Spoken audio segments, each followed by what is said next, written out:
I'd probably say retweet because that's what I've always said. Damn right. I've never heard anybody say re-X. Or re-zeet, I think. Some people try I mean, to make it re-X is happen. kind of like, you ditch your old lady and then you take up with her again, you re-X, right? Well played. But I don't know. I've really never thought about it. Have you ever thought about it? I haven't ever thought about it. Why not? I guess I just don't have a wide scope of thought. That's all. Me either. That's why we get along. But I've never heard anybody else say re-X either. No. Well, most people don't even call formerly Twitter, they don't call it X. It's just, hey, I'm on Twitter. Like, whenever I'm needing to get on it, I type in twitter.com. Not Not x.com. one of these days, I'm going to catch on to the fact that I really need to get these things up. I'm on Twitter. Oh. And all this other. Yeah, that's what I'm doing It's a good right promotion now. for the people that are already watching. I'm putting up a guess. note on Twitter. In real time. Yeah. I'm putting up a note on Twitter, and one of these days, I'm going to get it through my head that I really need to do this before going live at 5. Yeah, we should also probably just make sure you have a link too, because it's great that you tweeted, but you just said "Hoy hoy live at 5" with the great David Moore, and there's no call to action, that podcasts love. Nobody would have thought that I would be the one. Rhyner, sports talk. Baseball, baseball, baseball, baseball. Oh, with the big mic. Oh, okay. All right, yeah. Okay, now I get it. We had a lightning strike, boys. What happened over there, Grego? We had a little lightning strike right outside the window.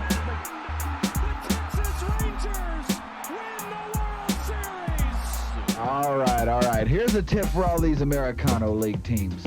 Wait, you said tip. Yeah, tip. Okay. With a P. Keep jamming. The ticket, nothing but a big Gen X jerk-off session. This is a cool night or what? Although somebody would hear that and go, bullshit. I'm back, bitches.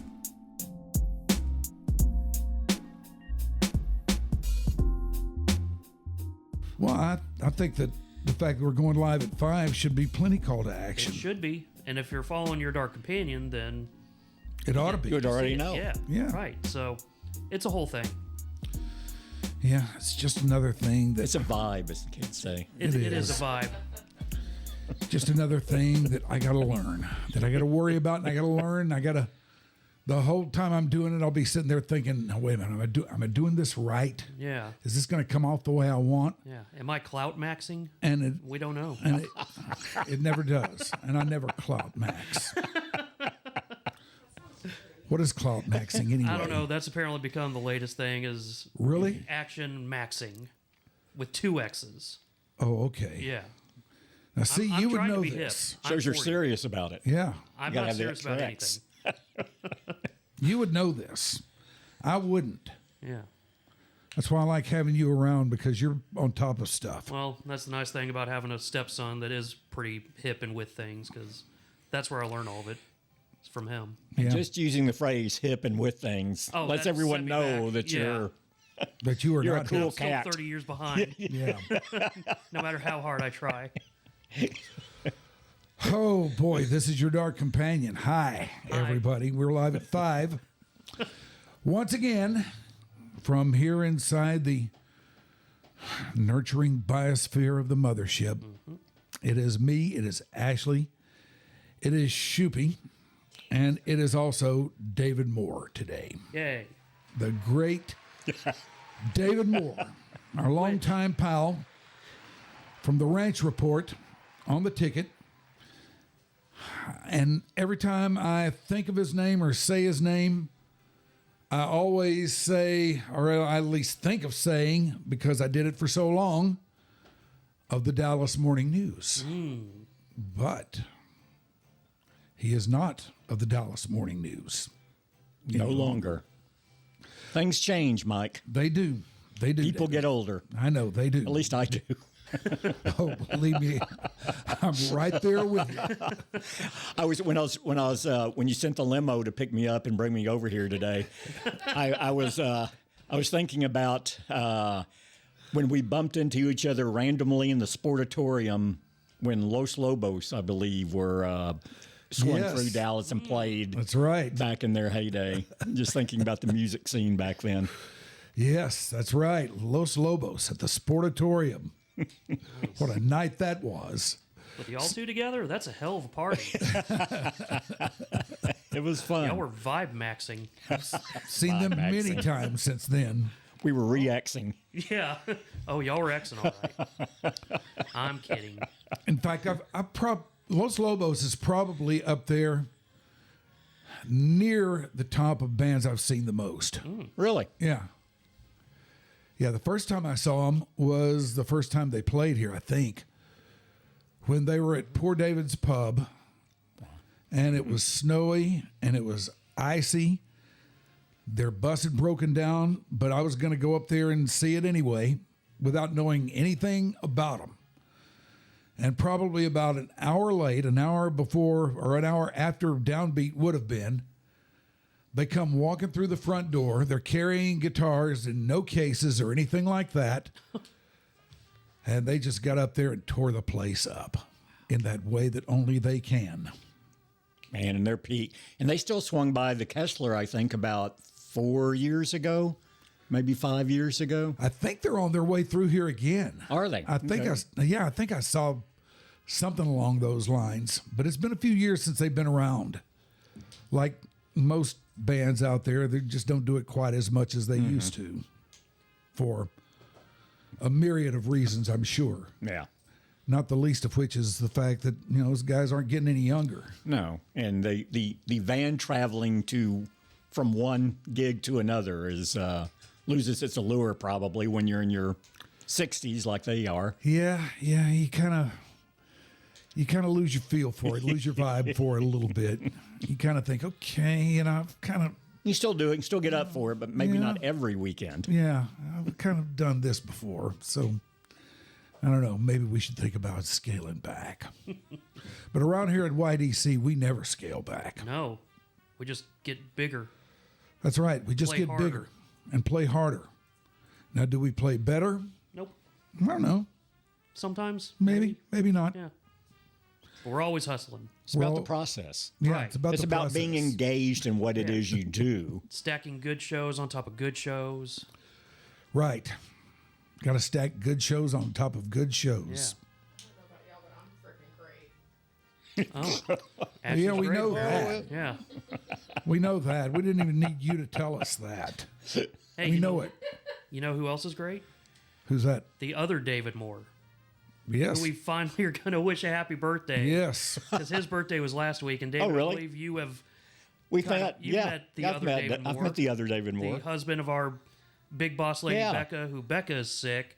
And we think David might be as well. But either way, as far as we know, David is still with us and celebrated his birthday Still last there. week. And we finally are wishing him a happy birthday 3 shows after we were supposed to. In fact, I met him in your kitchen about 15 feet from here, I believe. Yes, you did. Am I peeling back too much, or is that okay? No, Okay. Keep that's going. fine. Hey, everybody knows. Everybody knows. So we can say with pretty good confidence that both David Moores are still We're with alive us. at this They're still moment. doing Yes, well. alive at this Yeah. moment. But not getting each other's mail anymore, hopefully. This leads to another one. It was back when I was doing basketball, and I was actually on the road for like a Final Four on the tournament, and it was one of those things. It was just for the tournament, and I was riding on deadline, and I get a call, and this was back before.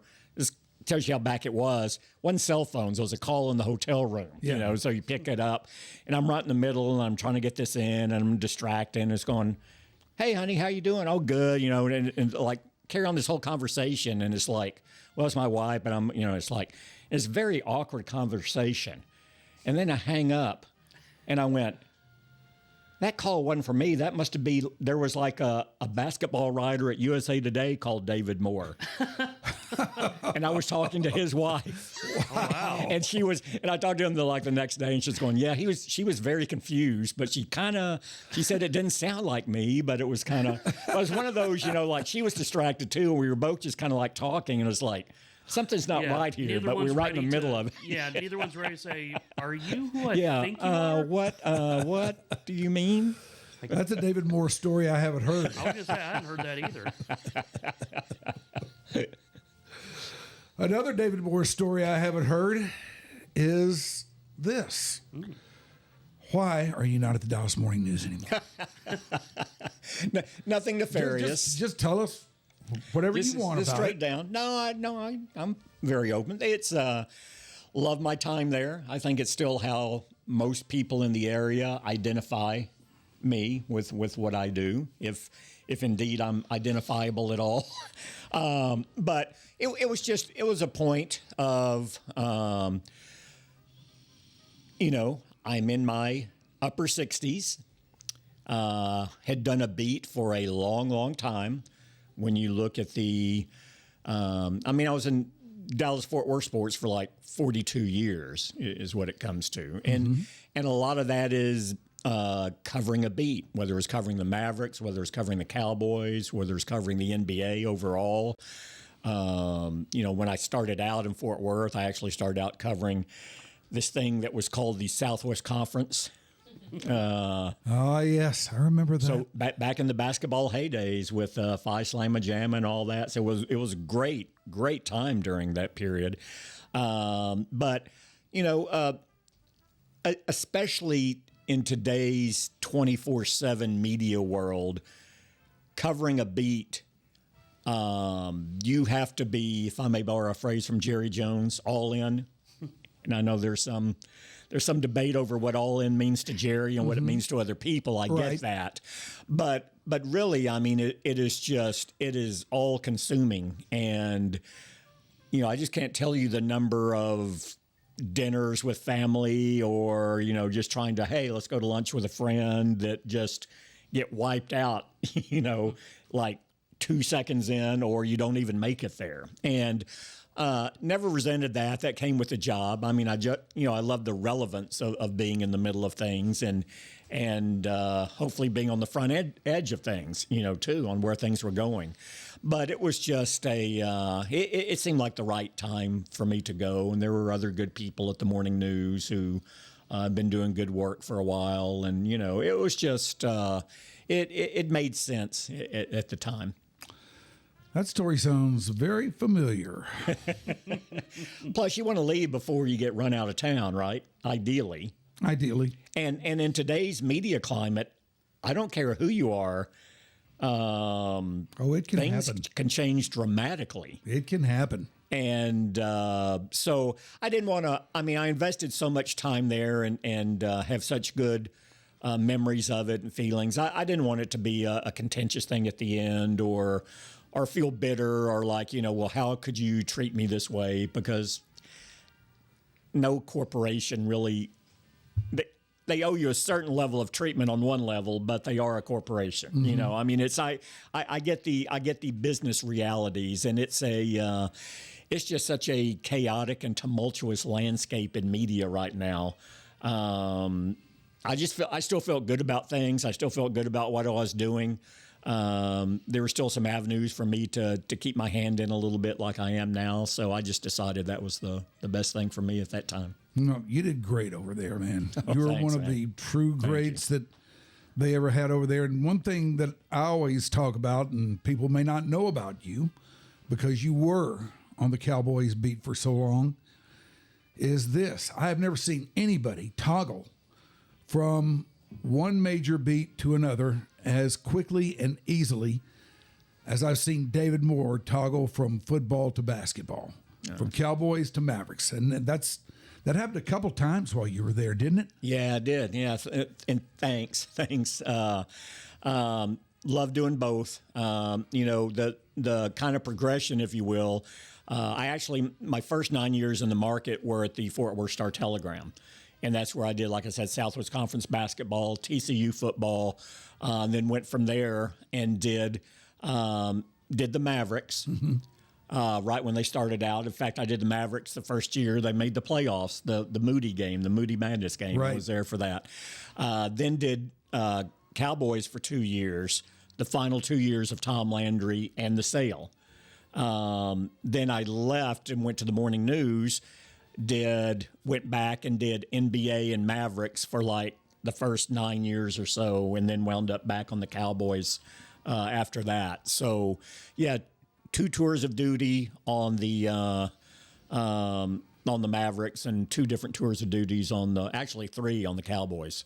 So, yeah, and love doing both, love going back and forth. And it is interesting because people still, I can tell how long they went back because some people will ask me basketball stuff and nothing about football. And other people ask me about football and go like, well, what would you know about basketball?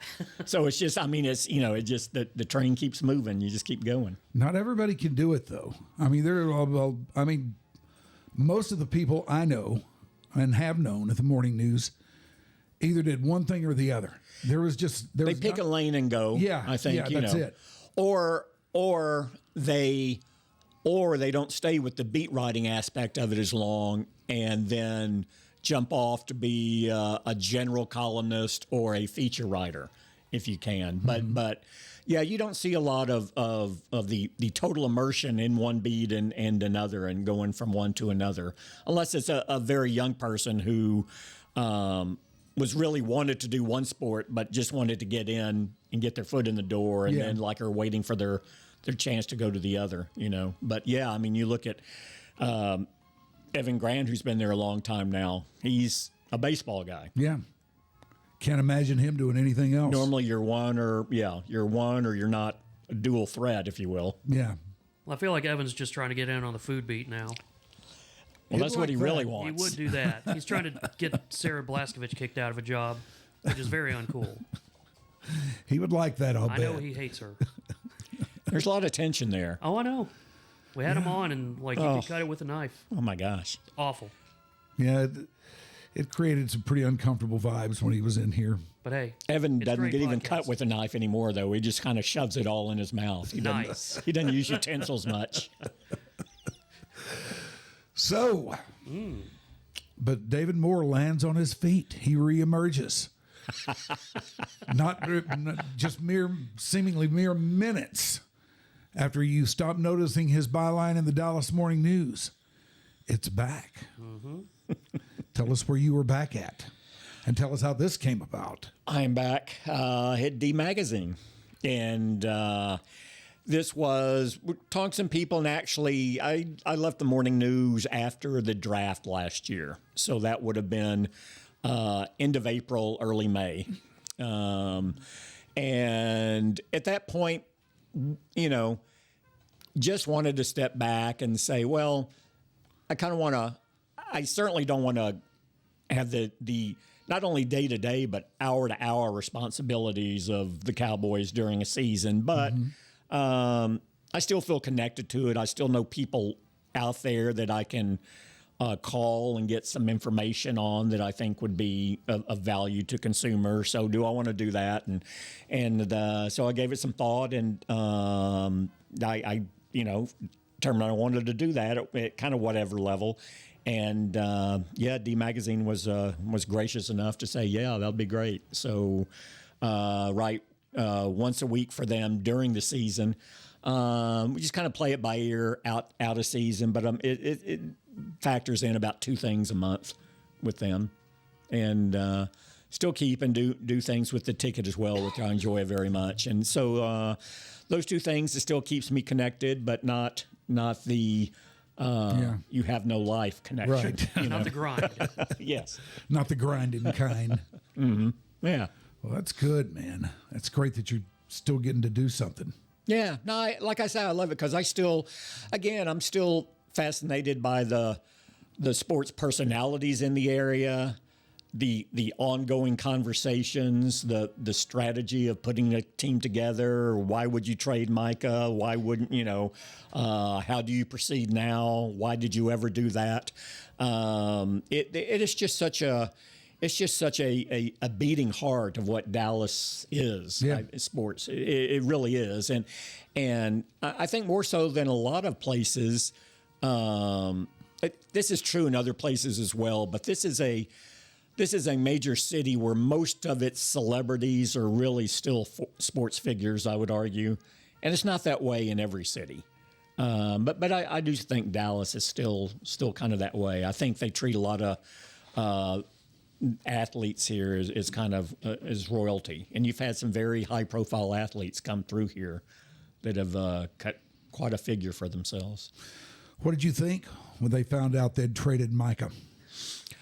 And were you surprised by that? Did you see that coming? I initially, and again, I was starting to cover the initial aspects of that in the spring, this last spring. So I was there at the point where Micah called Jerry and said, "Hey, let's talk," and then they had that talk. And then Jerry came out of that saying, basically, Micah and I have an understanding, we'll get this worked out. At that point, I thought it would get done. But I also knew of the pushback on Micah's side, and justifiably so, look, Micah made this much more.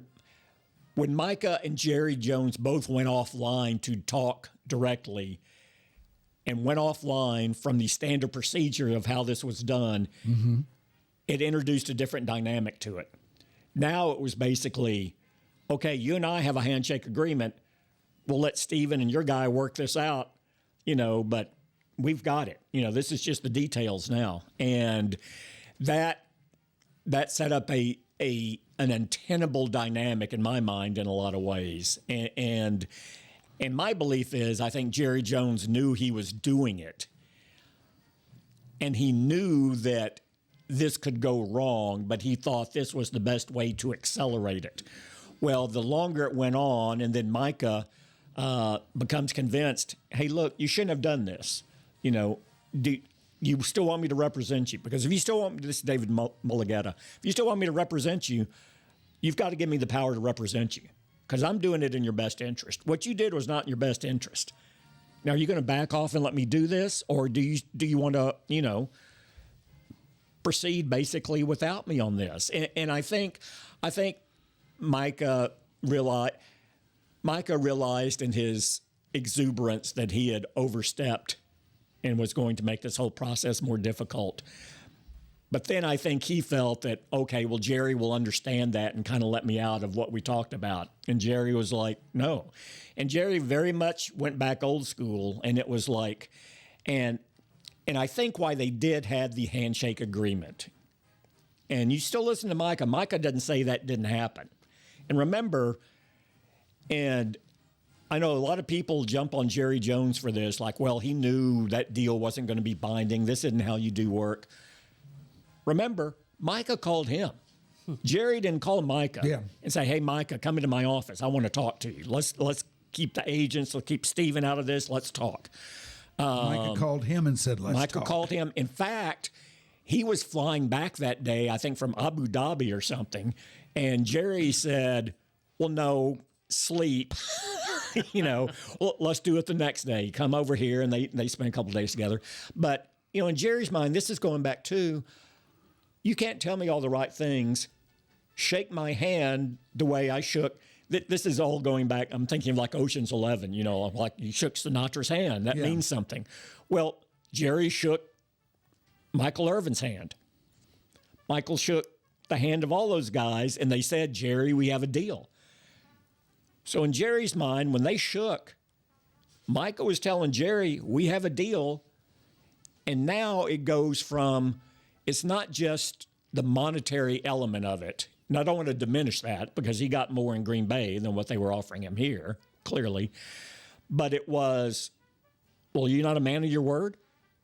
So now you suddenly have something else So now it's the principle of the thing. Yeah, and now it's like, oh, well, a handshake deal was good enough for Michael Irvin and Emmitt Smith and all these other guys. So you want to be the face of the franchise, but you're not willing to, have an agreement with me.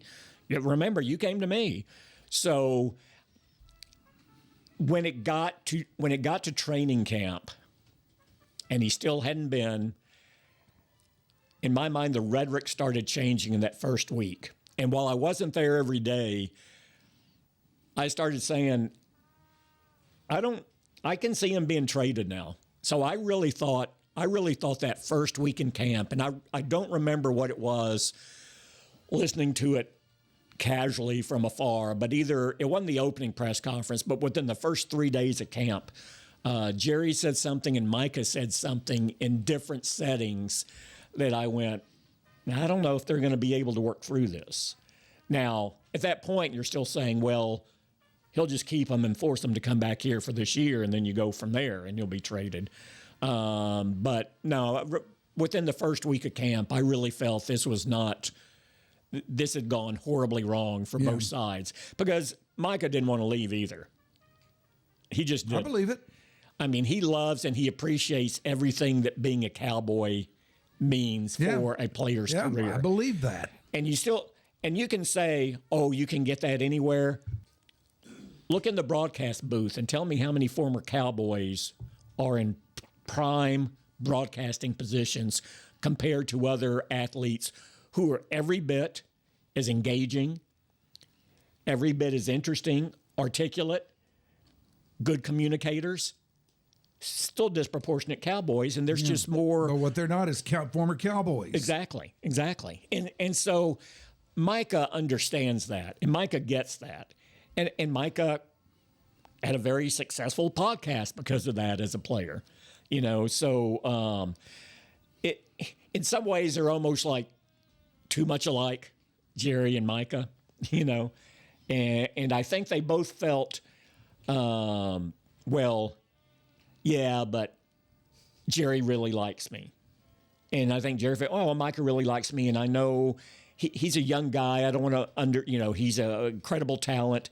Man, he can, God, what a great, face for us going forward here. Yeah, let's do this. But it just a little too much alike. And again, the way it unfolded and the handshake agreement that went awry was, I really became convinced that it wasn't going to work at that point. And I think you do still see that Micah understands that power that Dallas Cowboys has, because he's still showing up, from time to time. He's still courtside at the AC. Yeah. I know he was at a Stars game, but I think he exchanged a jersey with one of the opposing players. So that still made it feel a little weird, but he still knows that keeping some clout in Dallas is a smart move. Yes. No matter where he's playing. Yeah.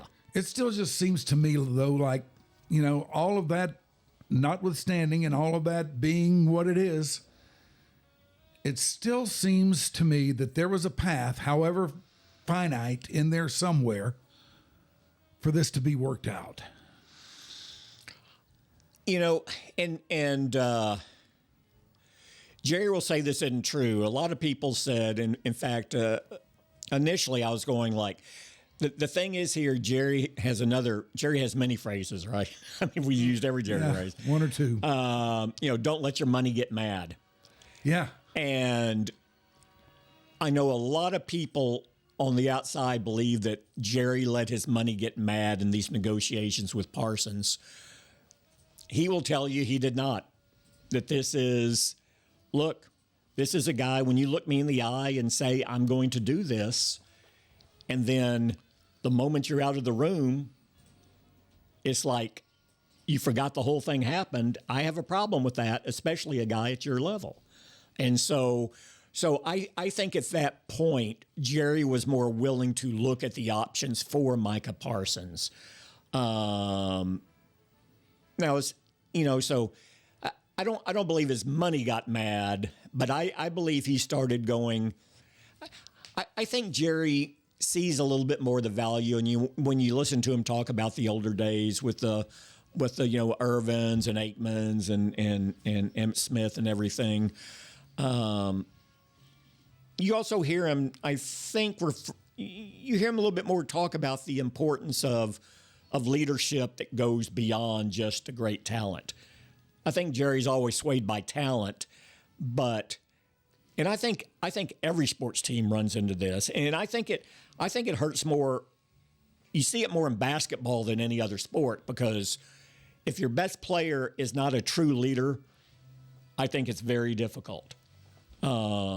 If your best player doesn't buy in and approach it the way he or she should on a basketball team where there are only 4 other people on the court, I think it really shows up, and it's hard to get to the ultimate goal, which I think is a little bit what went on with the Mavericks. Now there's a lot to disagree with there, but that was a genesis of it, right? You can tell by what Nico was saying and everything that it was like, well, is this guy a leader? I would argue you heard the same things about Charles Barkley. You've heard the same things about other, outstanding athletes.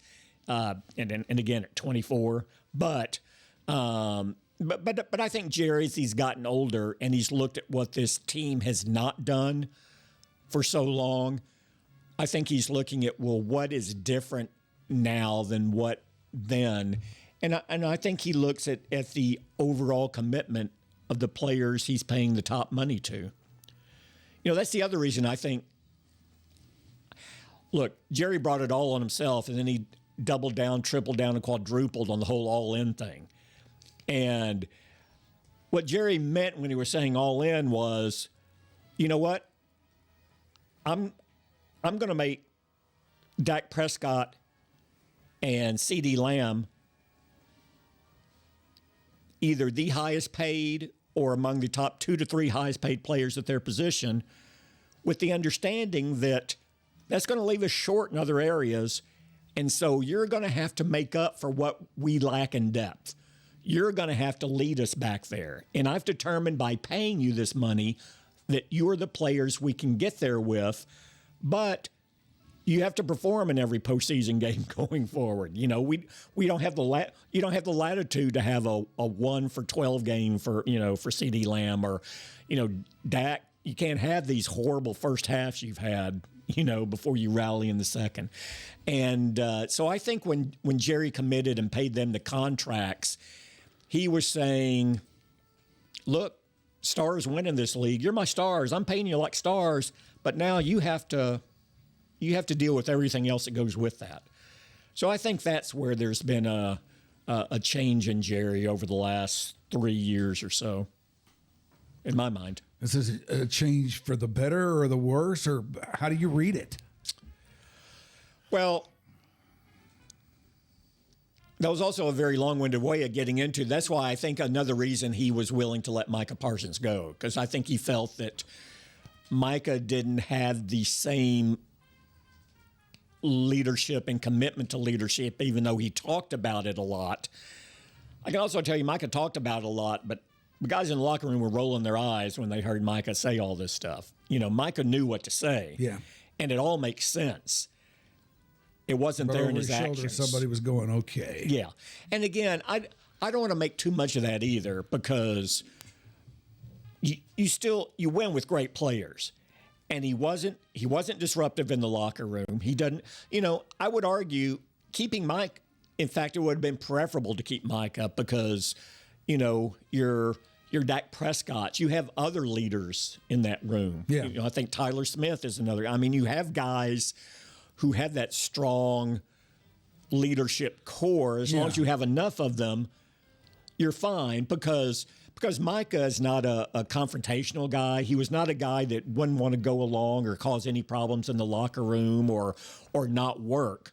So I think sometimes players can make, or fans and people in the organization can take too much of that. But where it could potentially become a problem is if a player believes that, well, if I'm the highest paid defensive player in the league, I am a leader, and so I have to start acting like a leader even when you're not.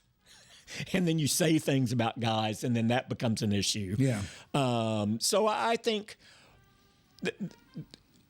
that wasn't the reason Micah's not here, but I think they were justifications for Jerry as well, and that okay, if Micah had the same approach that Dak did, I think he would be here. Yeah. I think he would. But that being said, look, no one's been more hardline with Jerry than Dak, right? But he's here. He was disciplined. He was on point. I think Micah could have gotten the same thing here, but I think Micah was a little conflicted on all of that too. So, look, they, and it's the same thing with Luka, but it comes down to what do you get in return? Okay. Even if you disagree with the deal, what do you get in return? Well, okay. Then on that note, let's spelly segue over to the other side of things. Mm-hmm. Where were you and how did you hear about the trade? The Luka trade. Everybody that comes in here, I get them to tell their story because everybody's got a story. Only Luka trade or the Micah trade? The Luka trade. I mean, of the two, you got to admit the Luka trade is far, far more shocking. Oh, yes. The Parsons resonates because it came so quickly after Luka and what was part of the narrative then. You know, even frustrated, downtrodden Cowboys fans were going like, well, stupid as Jerry is, he would certainly never trade Micah like they just traded Luka. You're not. So it was. Well, again, it's the whole thought. Hey, as bad as we are, at least we're not as bad as them because Jerry knows, not to trade Micah.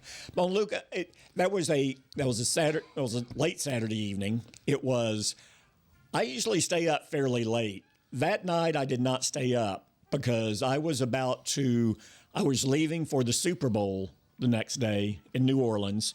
I'd just been out a couple of nights been out. And so I went, well, I'm going to go to bed a little bit early, catch my flight, and get there. And so I wake up the next morning, and before I go to the paper, I'm just kind of like waking up. So I'm like reading my phone in bed, and Tim Calishaw has written this ridiculous column about the Cowboys trading, what if they, and I'm reading it going, it's not April 1st. This is just nonsense. Why would Tim do something like this? This is just ridiculous. And I said, too much free reign to talk about whatever he wanted. Yeah, and I said, in fact, he's actually writing it like it happened. This is just absurd.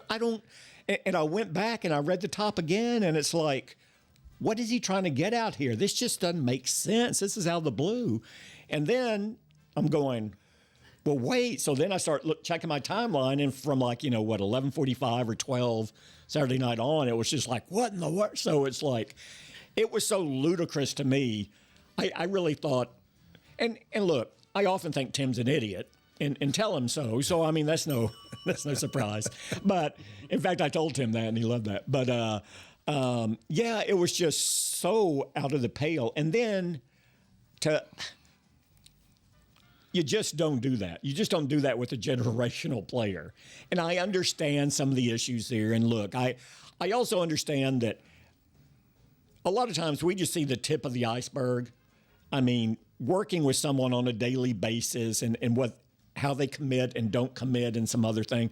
But also you have to be very careful too, not to blow that out of proportion, and you have to sit there as an organization and go, okay, how much of this is we're just not communicating with them the right way, the importance on these things. How much of it is he's 23 years old, and he's still adapting to this culture, which, that's a big thing too. He didn't grow up here. Right.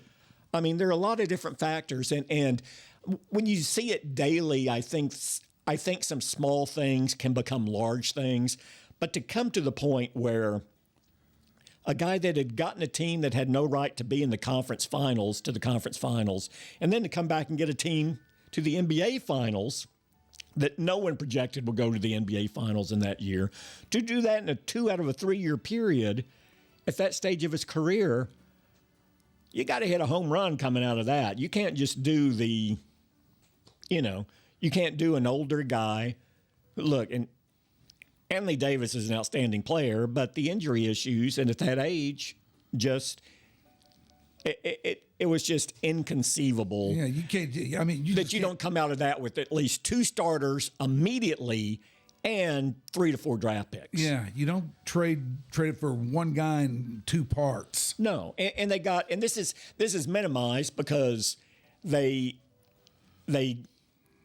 went well above what they should have gotten in the lottery with Cooper Fly. I mean, they had what 2.7% to get the first pick, and they got him. So yeah, but finally we're seeing the vision. Yeah, we're seeing the and that is so insulting to do that. I mean, but again, that there was a power vacuum there that was created by the way Cuban sold the team. Nico in the interim going, okay, we have owners who really aren't acquainted with the league, and I have more of a voice now than I'll ever have, so I'm going to exert myself. And him having some issues with Luka that went beyond. But again, it was horrible stewardship of the franchise, and I mean, everyone knows that. Still impossible to believe. It really is. Impossible to get my head around. It really is. All right, this is David Moore of D Magazine. Seems weird to say it. Or it seems weird not to say the other. Not to say that, yeah.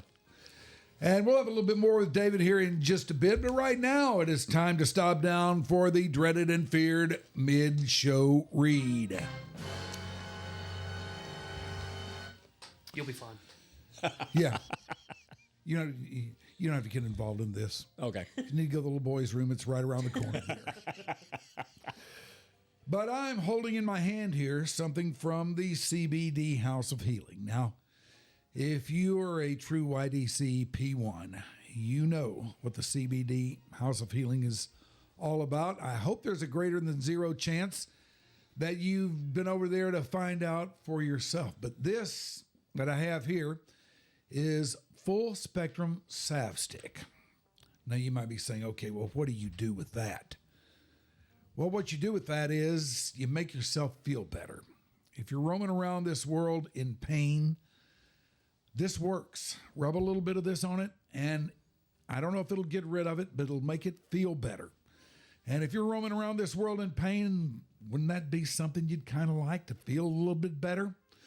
Well, that's what they do at the CBD House of Healing. They deal in that and other stuff. The reason I know this is because I was in that very position myself not too long ago.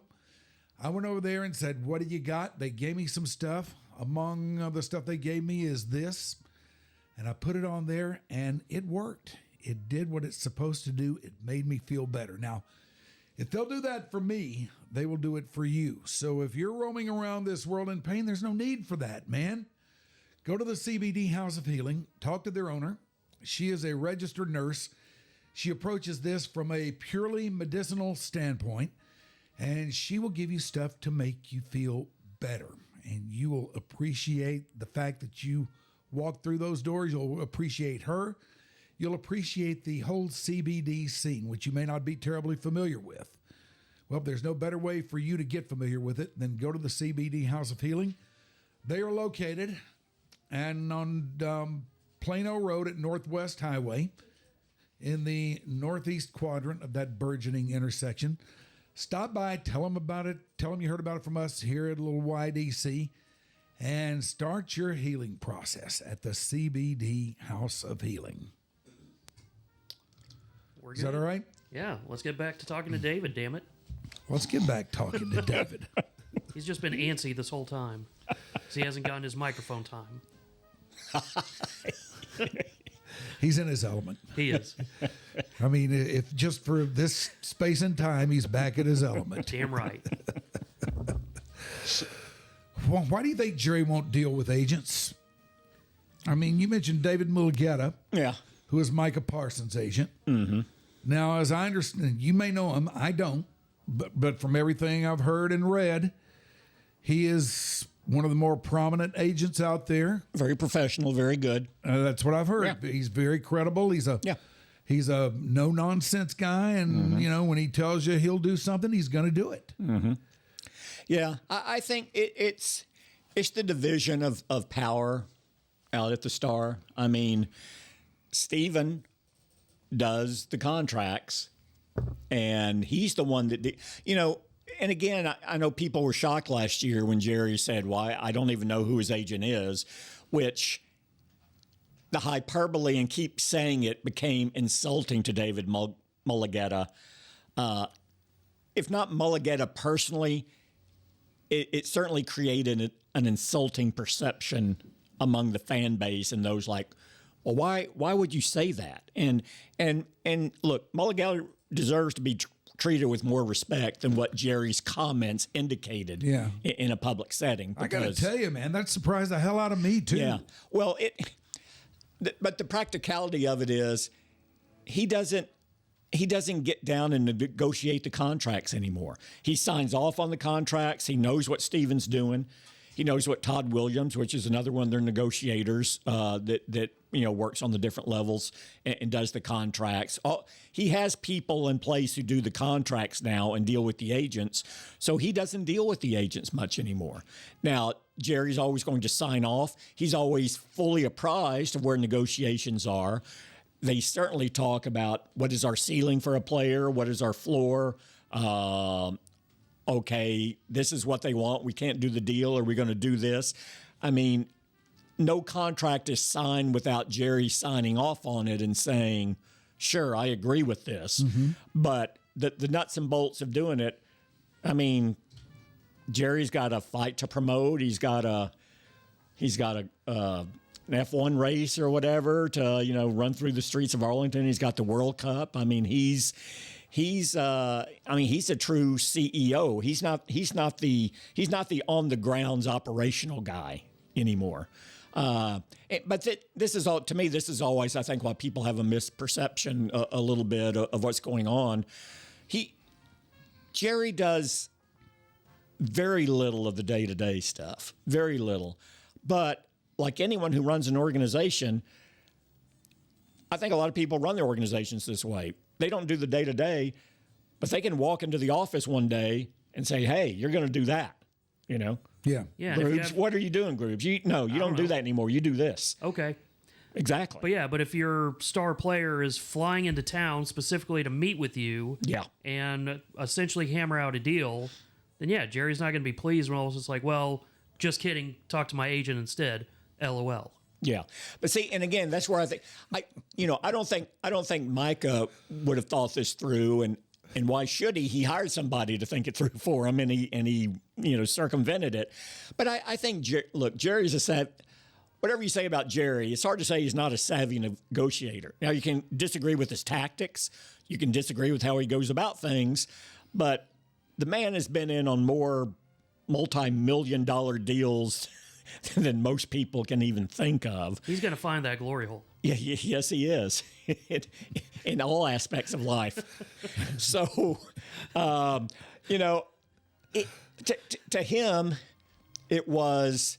I think Jerry is savvy enough to know that the moment he did that with Micah, even though they had a handshake deal, he made it more difficult for Steven to get the deal done. Because now Steven has to deal with Mulugheta and work it all out. Yeah. And Mulugheta is going to be upset, rightfully so.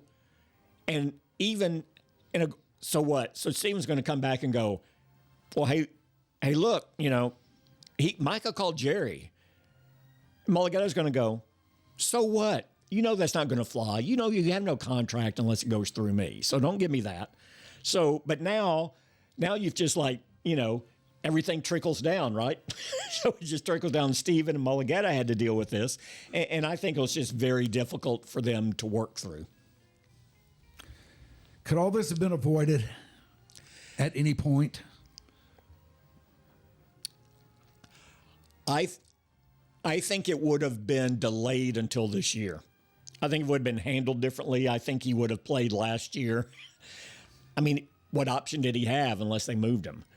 They still controlled and that's the thing. People are going, well, you need to pay a guy a year or two early.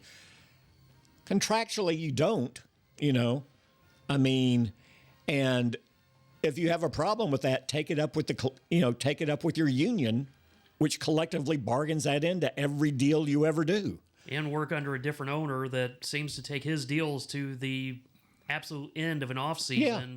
Whether it's, and he almost always winds up paying more. Sure. But he also gets to draw out the drama. Exactly. So, and that's very much keeping him relevant. I mean, you know, this is dated now. I said for years they were the Kardashians of the NFL. You know, that it was just about who they were, not what they did competitively or as far as competitive relevance. That had nothing to do with it. And you still see that. You still see them. I mean, how do you explain them competitively? These last 2 years, they've been under 500. Look at their TV ratings compared to every other team in the league during the regular season. I mean, and people can say, oh, we're not going to go. We've had enough of that. It's going to, at some point, maybe, but there's also something to be said about being too big to fail. And Jerry's kind of built this franchise into one that's too big to fail. You still have thousands of people every game running into the standing room only seats, and like there's still that demand. Just like anytime there's, you know, radio ratings, TV ratings, anything, it's Cowboys is going to drive it. Yep. Same thing with the Gambler Netflix show. Like, from what I understand, got pretty damn good numbers. So, and that's another thing too. I think Jerry's much more reflective now, which is understandable given where he is in life. And with that coming out when it did, I think it just reinforced that. And what was the other thing about that documentary too? How disproportionately it focused on the first 5 years he was in Dallas compared to all the rest. Look at all the footage and all the conversations about what was happening there in those first 5 years, and then add up what happened after their championship run. Jerry knows that.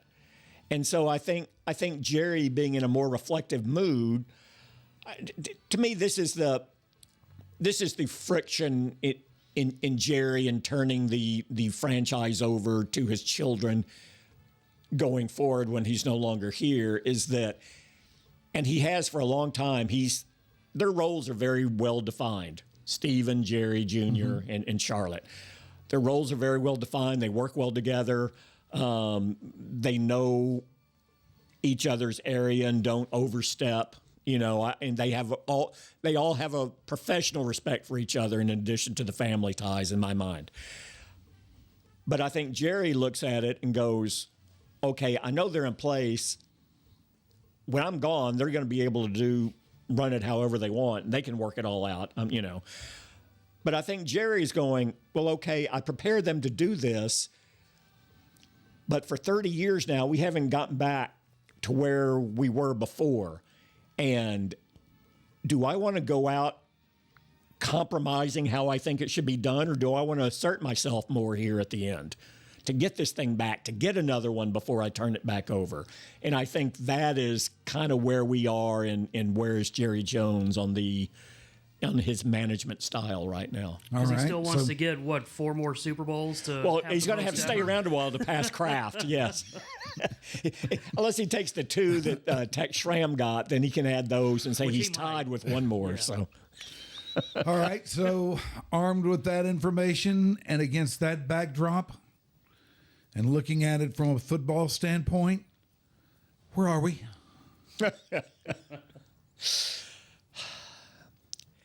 I mean, to me, it looks like we're a hell of a long way away. Yeah.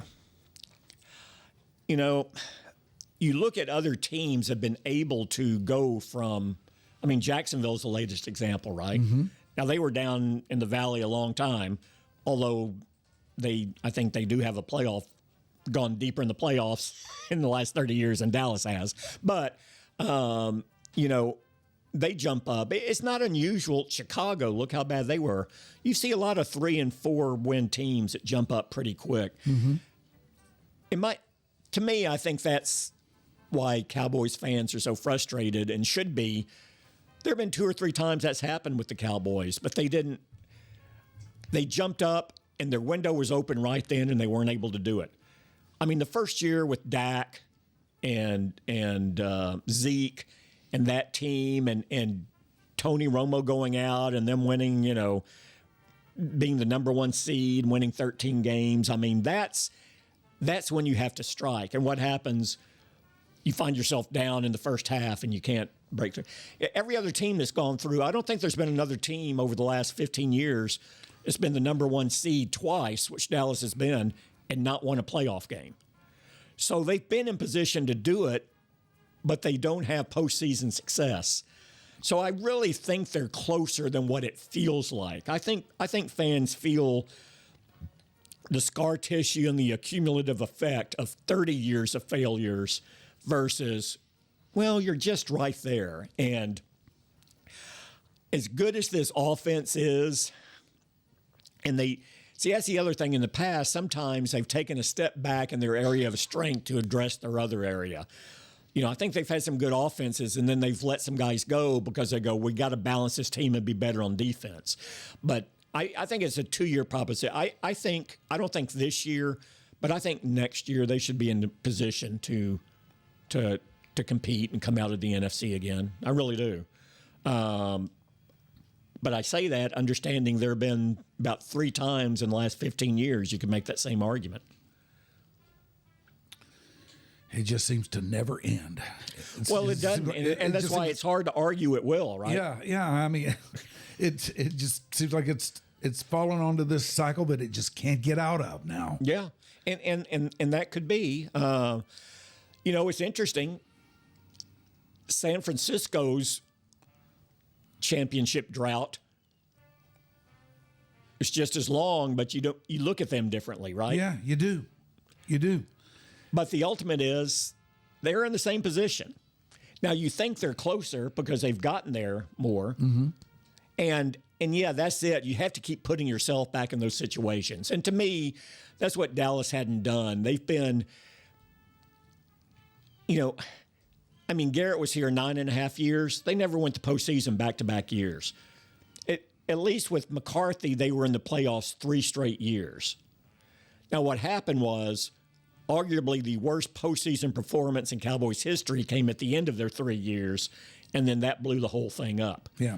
And the way they responded or didn't respond in that game, I think struck to some core issues that this team didn't feel it had. And in my mind, they're still digging themselves out of that playoff loss to Green Bay. You're still seeing the reverberations of that. And I think this will be the first year that you really have a true reset and you've worked through the aftershocks of that Green Bay loss to build back to where it is you want to go. So for that, I think it's unrealistic to expect them to come out of the NFC this year.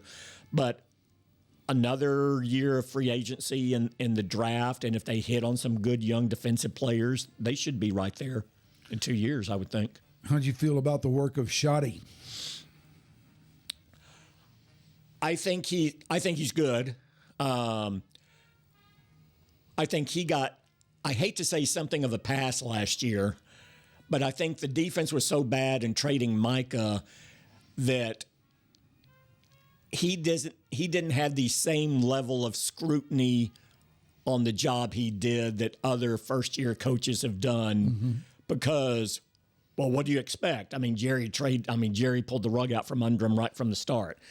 I think this year's going to be a little bit different. I thought he did a very good job. I thought some of the questions you would have about him were, he hadn't called plays in 6 years when he took it over last year. And I thought by and large, he really called games well. There weren't a lot of games where I was going, what are you doing here?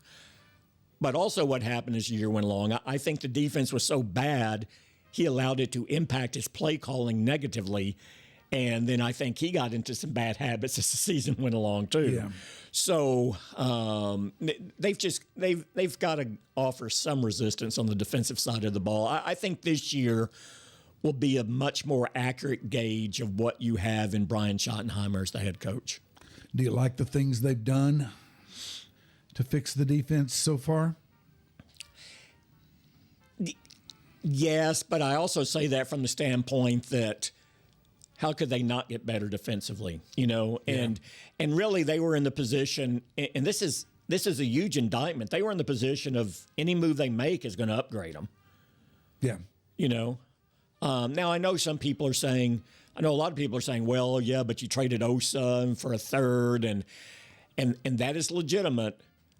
But I will say, with the money and talent you uploaded in the middle of the defensive line, you just can't keep them all together when your defense is as bad across the board as this is. You have to use somebody's money to get out from under it, and either with a third-round pick and get out from under the money to spend money somewhere else on the defensive side of the ball to improve. And that's what the Osa deal was.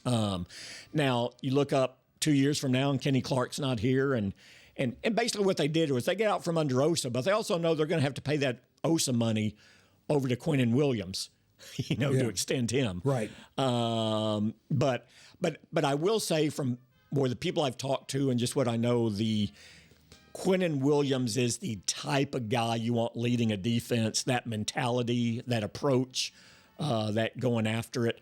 Again, I don't want to oversell that. Talent is still the most important thing, but I think he has the talent to go with it, and he has a remarkable work ethic. And for him to keep his head in the game with the Jets, as bad as the Jets were for so long, and it not to impact his, performance, I think that's a testament to him and what he's about. So I like what they've done. I do believe they still, at this point, I don't know, I'm not sure there's a linebacker on the market that would really upgrade them. So I still think they may need to make a trade in that area to get a linebacker going into the draft. But if they don't get it, they can just sit there and go, we'll get a linebacker in the first and third round, and we'll address linebacker that way, and we'll use that other pick on the best corner pass rusher, and we'll just go from there. So I don't think there'll be as dramatic of a turnaround defensively as you saw in Dan Quinn's first year. Mm-hmm.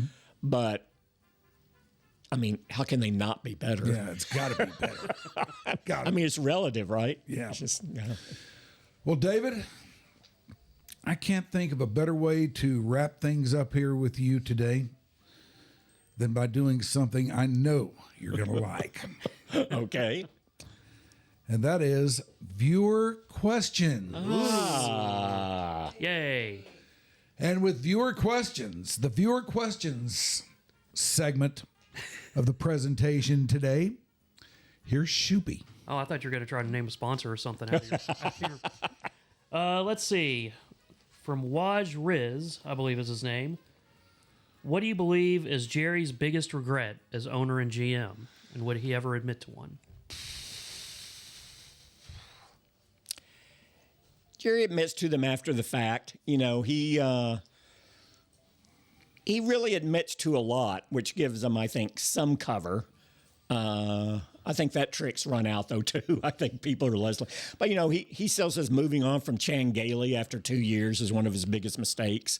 He acknowledges what he gave up to get Roy Williams, the receiver, was a mistake.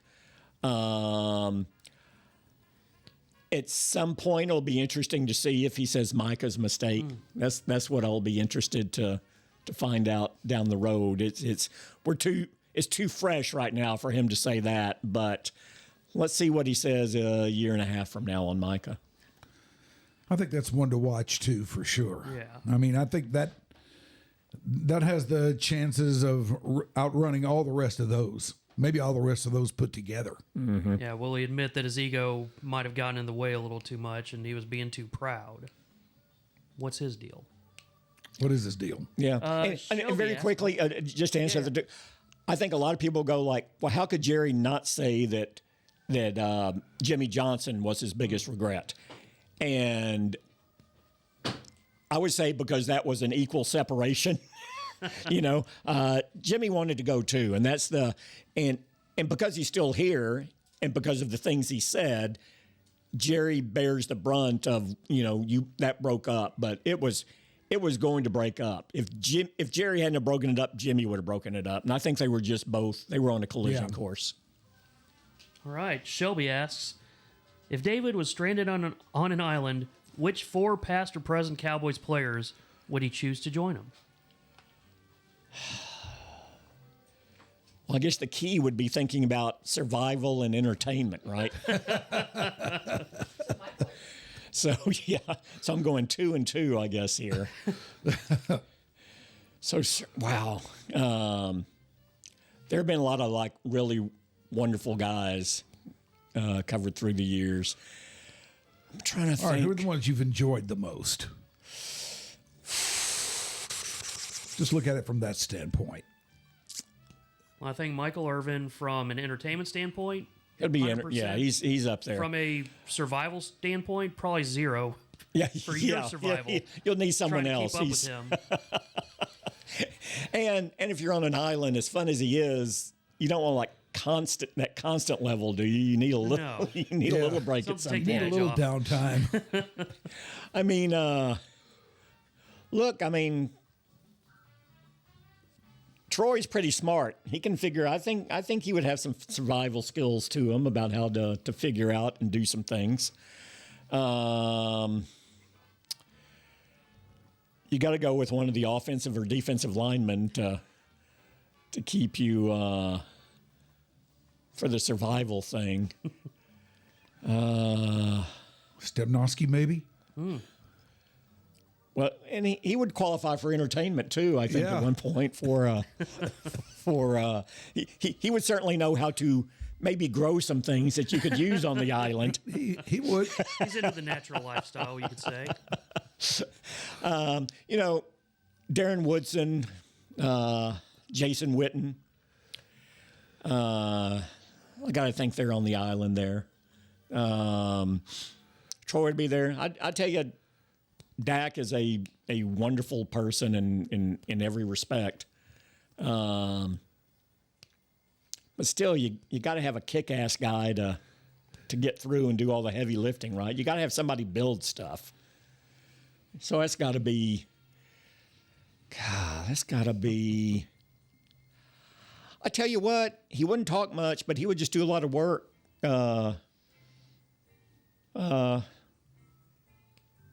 Smith, the left tackle who only said maybe 4 words the entire time he was in Dallas. Tyron Smith.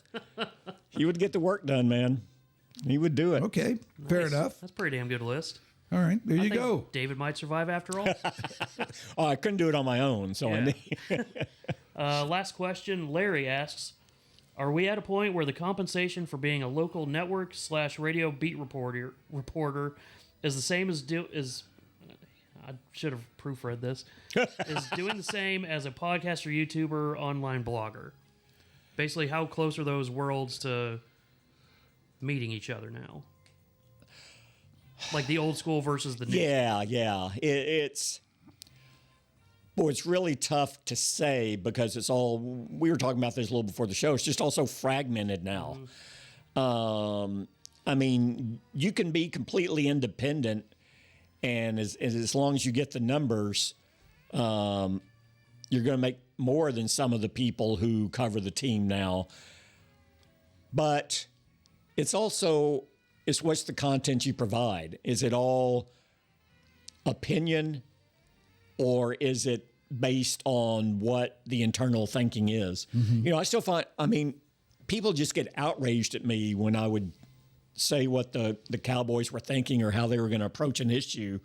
And it's like, how can you sign off on this? What are you doing? I'm going, I'm not signing off on anything. I'm just telling you this is what I'm hearing. This is what they're going to do. And this is why they're going to do it.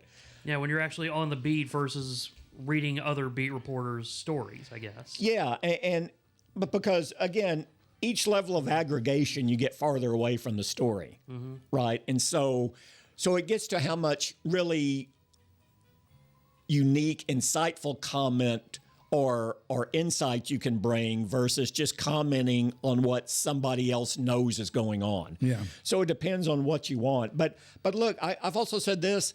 There are a lot of entry points into sports. I mean, it's just the human stories, the the sheer athletic ability, how this guy compares to another guy, the scouting aspect, the strategic coaching aspect, and the team building aspect. Exactly. And everyone's interested in a little something else, and that's what you're seeing. But that's what you're seeing with all entertainment now. I mean, you're micromanaging entertainment now. I mean, it's happened in the music industry. It's happened on, TV programming, streaming. I tell people all the time there are more jobs in journalism now than there ever have been. But what type of jobs are they? And do they let you or do they lead to something else? And I think it's just everything is much more niche driven now. Yeah. But I mean, back in the day, they used to warn us about being nichey. Yeah. They say, you don't want to be nichey. Well, here, now, we're all nichey. Yes. And you have to be. We like it. That's right. I'm just itchy. I was going to ask you a question before we go, though, about Dick Motta being up for the Hall of Fame. Your thoughts on that? Man, I hope it happens for him. Yeah. I really hope it happens for him. One thing that I've noticed. You spent some time with him not long ago. Yeah, we did. Yeah. We did.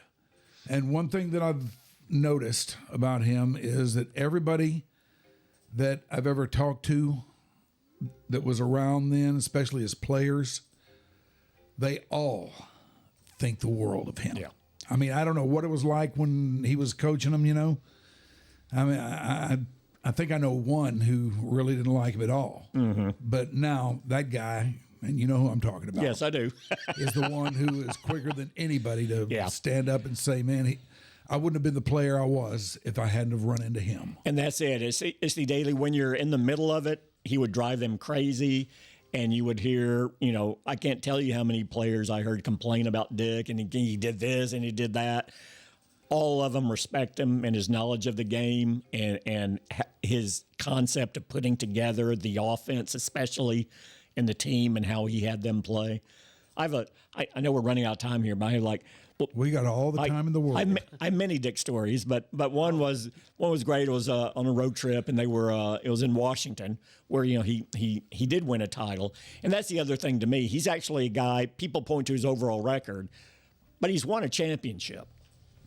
Yep, he's won a championship, and he started from the ground up with an expansion team. Yes, and he took over some really bad teams and turned them into good playoff teams as well. But he didn't do this the easy way. No, not at all. And again, that's why. But again, he's also, as you know, Dick, too. He's not the sort. He doesn't play games in political circles either. No, he's like, I don't care. Either you like me, you're going to vote for me, or you don't. Whatever. I mean, that's very much the way Dick is. But like, Dick is like a combination of like charming and a hard ass all at once. And like, we were on a road trip, and I was coming in. It was in Washington. I was going back to got in one night from eating dinner with friends and walking in, and so I'm walking by the lobby bar on the way to the elevators, and there's Dick. So Dick, we make eye contact, and he kind of like waves me in, and he's going, hey, and it's charming. Hey, let me get you something to drink. Why you just? I said, well, I know. He said, no, just one. Okay. So he orders me a beer, and we're just chatting. As soon as so the bartender hands him the drink, and he hands it. At that point, I believe it was very early in my drinking days. That was beer. I've moved on to much harder stuff now. But so I take like the Miller Lite or whatever, and he like puts it in my hand. Like I said, we're just chatting, very nice. The moment he puts the beer in my hand, he says, don't take this personally, but your profession is a pus on the face of the earth. Which led to a great conversation over the next hour. Well, bet it did. And the other one, real quick. This is a little bit longer one, but since Mark Aguirre just had his number retired, this involves Mark as well, and I think people at least have some concept of the back and forth between Dick and Mark through the years. It had its ups and downs, and so this is they were. It was a game in Atlanta, and it was just before Christmas, and the Mavericks were playing great. I mean, at that point, they were like the second or third best record in the league. They'd won 4 or 5 straight. Really looked like they were clearly had a chance that year. And before the game, Dick would often like get there and just like sit in the stands, well before they came out and shoot or they'd let everybody in. So back then, again, how different things used to be. He was just sitting there in an empty arena, so you go up and you sit to him and talk. And so we're chatting and everything, and we're going back and forth, and he starts going. He said, "It's early. God, it's early. I shouldn't be telling you this, but this is. I think there's something special about this team. There's really something special about this team. I'm not saying it will, but I haven't felt this way about a team since the team I won a championship with in Washington." I was going, so, I'm perking up. I'm writing it all down. It's all on the record. Go off. So, third quarter of that game,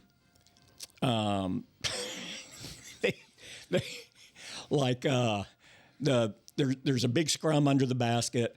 Dominique Wilkins, Mark, a few players go down. It's under Atlanta's, but so it's under Dallas. Anyway, Dallas gets the ball and they have a fast break. So they're going the other way. They would have had like a 3 on none advantage, except Mark stayed behind to help Dominique up. Uh-oh. Now, that allowed another defender to get back. They didn't score right away. They had to do ball out on the side. Dick's irate. So Dick's going, I'm going, what are you doing? And then he sets him down and, he puts somebody else in. And which at that point, it was just, you see this all the time, between the two of them. You knew there were going to be issues. But then apparently, like later in that game, is like Dick asked Mark, you want to go back in? I don't know. You want me to go in? You want to go in or not? You're the coach. So it kind of went like that. And so you can imagine at this point, like Atlanta beats them, and this was like Detlef Schrempf's first year. And everyone's wondering, hey, that was another reason they felt good because Detlef Schrempf looked so good as a rookie.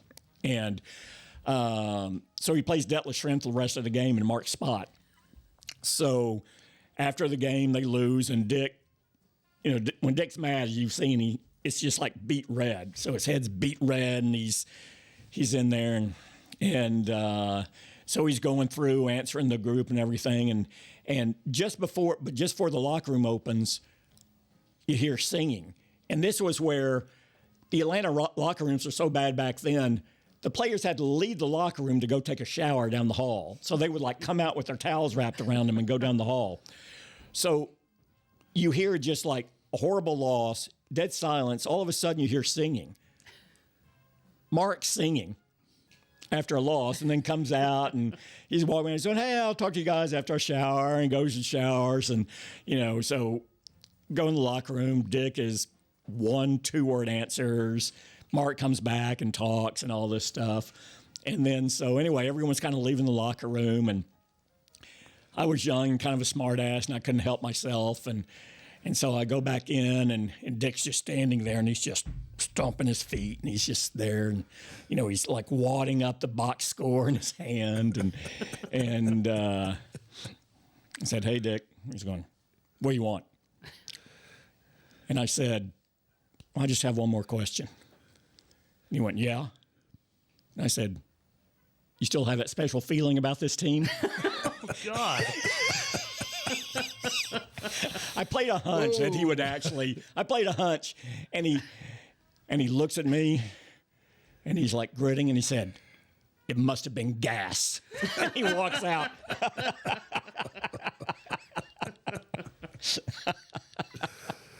I'm not surprised by that. Thankfully, David's not a smartass anymore. No, not at all. But he is here with us on YDC today. Thank you very much for doing this, man. Oh, thank you. Had a blast. All right. Thank you out there for watching. Thank you, Shuby. Thank you, Ashley. Remember, if you like what we're doing here on YDC, get us out there. Share us, like us, do those things that you have to do that you know about and I don't. Just do them. Don't ask questions. Just do it. Bye. We're not encouraging on Mikey.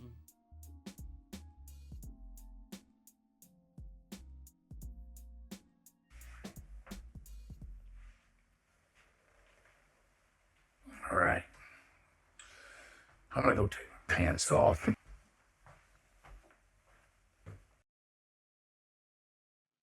Your Dark Companion is a Stolen Water Media presentation.